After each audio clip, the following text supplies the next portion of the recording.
এই শাকিব খানের মুভি দেখতে গিয়ে আমার 5,000 টাকা শেষ।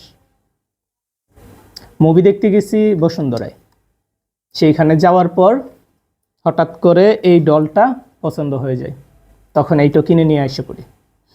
তো এটার জন্যই 5,000 টাকা আমার শেষ শাকিব খানের মুভি দেখতে গিয়ে। এখন কাহিনী হচ্ছে, সম্পূর্ণ মুভির আমি মুভির কাহিনী না, মানে আমার কাছে কেমন লাগলো সেটা আমি বলি।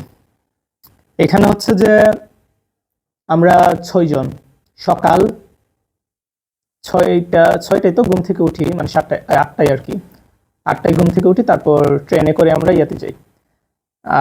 8টা থেকে প্রায় রাত 10টা, সারাদিন বসুন্ধরায়, মানে মুভি দেখার জন্য আর কি। শাকিব খানের জন্য আমার একটা দিন চলে গেছে।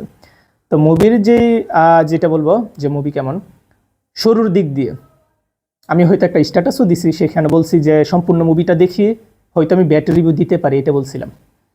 তো শুরুর দিক দিয়ে 50 মিনিট আমি শুধু মানে গালাগালি করতেছিলাম, এই কি করছে, আমি তো গল্প নিজে বলতে পারতেছি, মানে গল্প বলতে মানে সিন, কোন সিনের পর কি হবে, মানে এটা আমি বলতে পারতেছিলাম। 50 মিনিট তখন আমার কাছে খারাপ লাগতেছিল, আমি নিজে গল্প বলতে পারতেছি, মানে সিনটা আর কি। যেমন মিষ্টি খাওয়ালো, মিষ্টি খাওয়ানোর পর কি হবে, এগুলো আমি আমার এক ফ্রেন্ডকে বলতেছিলাম যে এখন এরকম ঘটবে, এরকমই ঘটলো। তো এইরকম অনেকগুলো সিন আমি বলতে পারতেছিলাম। হঠাৎ করে 50 মিনিটের পর দেখি যে পুরো গল্পই চেঞ্জ। মানে হচ্ছে আমি অবাক হয়ে গেছি।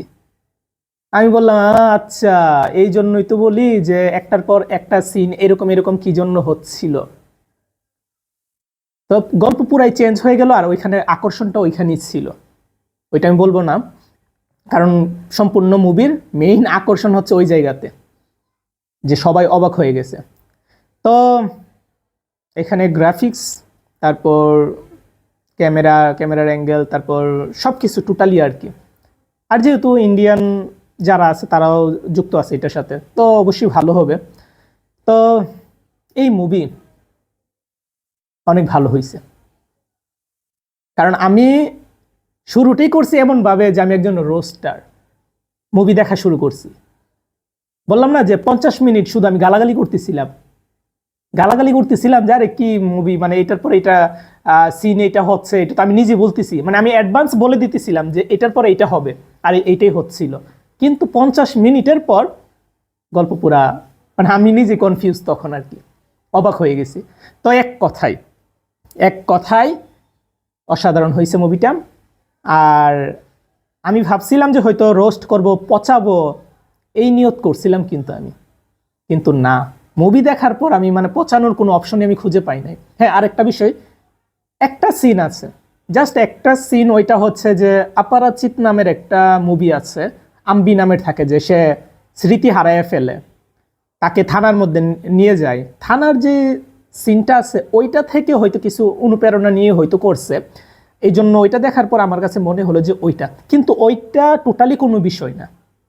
কারণ একটা মানুষ যখন মুভি করে তখন সে তো অনেকগুলো মুভি দেখে, সেই মুভিগুলোর কিছু কিছু সিন হয়তো মাথার ভিতরে ঢুকে যায়, তখন সে গল্প লিখতে গিয়ে, স্ক্রিপ্ট লিখতে গিয়ে ওইটার সাথে কিছুটা হয়ে যায়, অ্যাডজাস্ট হয়ে যায় আর কি। তো ওইগুলো কোনো ফ্যাক্ট না, কোনো না, কিন্তু মুভি এক কথাই অসাধারণ, বুঝেন না। আমি রোস্ট করার নিয়তে গেছি, যে রোস্ট করব, আমার ফ্রেন্ডদের সাথে গেছে, তারা তো একদম বিগ ফ্যান, আমি শাকিব খানের একদম বিগ ফ্যানও না কোনোদিন, হ্যাঁ যে হ্যাট করি তাও কিন্তু না। তো সত্যি বলতে শাকিব খান দিন দিন আপডেট হচ্ছে প্রচুর। শিকারি মুভি থেকে শুরু করে এখন পর্যন্ত তার যারা হ্যাটার্স ছিল তারা পর্যন্ত তার ফ্যান হয়ে যাচ্ছে। আর আমি কিন্তু হ্যাটার্সও না, আবার ফ্যানও না, মানে আমি আমার কোনো একদম ফেভারিট কেউ কোনো কিছু নাই, বা আমি কাউকে হ্যাট করি ওইরকম কেউ নাই, আমি দুই পক্ষে আছি, আমি যেটা সত্য সবসময় ওইটা বলার চেষ্টা করি। তো এইটাই, মুভিটা অসাধারণ হয়েছে।